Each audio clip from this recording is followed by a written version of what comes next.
So yun guys, welcome back sa aking YouTube channel. So it's me again, Master JTV. So for today's video guys, ayan, may tuturo ko sa inyo ito. Ayan, yung Live Note. Ayan, paano ba nga ba gumawa ng Live Note? So yung advantage ng Live Note na to guys, yung kahalagahan nito para ma-inform nyo yung mga kachat mo. Ayan, like pamilya mo, asawa mo, girlfriend mo. Ayan, kung ano yung ginagawa mo or kung nasaan ka. Ayan, pwede kang maglagay doon, mag-iwan ng message. Ayan. Sabi mo, tumatagay ako, nag-email ako, naglalaro ako, yan, nasa biyahe ako, o ganito, ganyan, naglalakad ako. Para aware sila kung ano yung ginagawa mo. Ayan. So, ituturo ko sa inyo guys kung paano to gawin. So, napakasimple lang to, napakadali lang. Pero syempre, kung bago ka pa lang sa aking channel at napadaan ka, huwag mo kalimutan mag-subscribe mga master. Kasi libre naman ito mag-subscribe, walang bayad mga master. Malaking tulong na yan. Isang subscribe mo, isang like mo, comment mo, malaking tulong na yan sa akin mga master. So, huwag mo kakalimutan mag-subscribe para at least kahit papano, lagi kang updated sa mga videos o tutorial na pinapamahagi natin. Alright? So, yun guys, huwag na natin siya patagalin. So, ituturo ko na sa inyo. So, umpisa na natin mga master. Alright? So, yun guys, unang-unang gagawin mo lang guys, napakadali lang. Punta ka ng Messenger. Pero syempre, ang Messenger natin guys, in case na hindi lumabas itong ituturo ko sa inyo o yung Live Note, i-update nyo lang yung ating Messenger. Yan, pupunta ka guys tayo dito sa Messenger. Yan. Dito guys sa Messenger may nakalagay dito, mapapansin kayo, nasa biyahe ako. Ayan, yung Your Note. Ayan.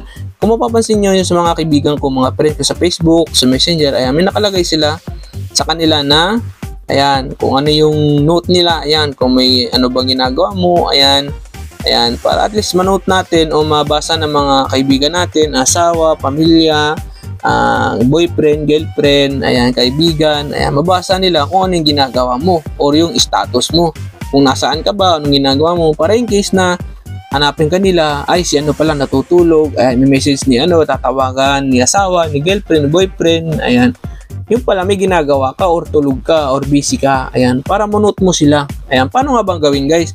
So, click mo lang tong profile mo, ayan, pag click mo ng profile mo, may nakalagay na Live a New Note. Ayan, so gagawin ko guys, i-delete ko yan, delete note. Pag delete mo ng note na yan, remove mo lang siya. Then, kung gusto mo magpalit, gawin mo, meron ka makikitang plus. Ayan, then, ilagay mo dito, tulog ako. Ayan, tulog ako. Ayan, ilagay mo yan, tulog ako. Then, i-share mo lang. Ayan, so may makikita ka na dito sa taas ng profile mo, may nakalagay na tulog ako. Ayan, so in case na may tumawag sa'yo, may mag-message sa'yo, ay, si ganito pala, si ano ko, friend ko, ayan, tulog, so may ginagawa. So hindi na natin sila may susturbo, di ba? Kasi may nakalagay na, may nakunot na eh, ayan, di ba? Kumbaga yun yung status mo, ano yung ginagawa mo ngayong araw na to, sa buong araw na to. Ayan, kung tulog ka, nag-edit ka, nasa biyahe ka, nasa office ka, or ano dyan ang ginagawa mo, ayan, para ma-inform mo yung mga pamilya mo, kaibigan mo, ayan, gaya na sabi ko. So yun guys, napakadali lang, so simpleng tutorial lang tong ating ginawa. Pero syempre, bago ko tapusin yung video na to, syempre, meron tayong shoutout.